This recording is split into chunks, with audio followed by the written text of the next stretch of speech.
आणि एक मोठी बातमी समोर येतेय. दाम दुप्पट करण्याच्या आमिषाला भंडाऱ्यातील ऍक्सिस बँकेचा मॅनेजरच बळी पडलाय आणि त्यानं चक्क बँकेतनं 5 कोटींची रक्कम लुटली अशी घटना आता समोर आली आहे. बँकेतनं काढलेली संपूर्ण रक्कम तुमसरच्या इंदिरानगर इथल्या राजकमल ड्रायक्लिनर्समध्ये ठेवलेली होती.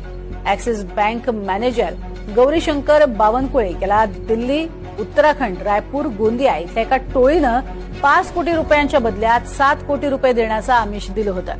भंडारा जिल्हा पोलीस अधीक्षक नुरुल हसन यांना याची गुप्त माहिती मिळाली आणि त्यांनी पोलिसांच्या मदतीनं राजकमल ड्रायक्लिनर्सवरती छापा टाकला आणि यात संपूर्ण 5 कोटींची रक्कम पोलिसांच्या ताब्यात आली आहे. या प्रकरणी बँक मॅनेजरसह 9 जणांना ताब्यात घेण्यात आलंय.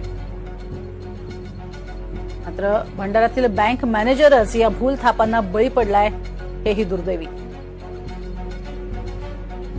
बँक याच्या बँक मॅनेजर याच्यामध्ये इन्व्हॉल्व्ह होता.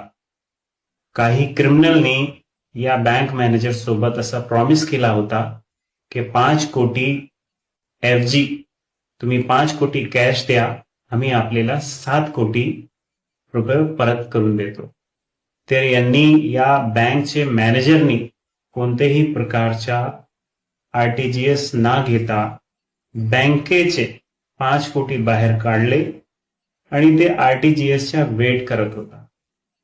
आणि वेट करताना, वाट पाहताना आमची टीमला माहिती मिळाली आणि आमची टीमनी हे कारवाई केली. आणि तवळ्यात इतरही महत्वाच्या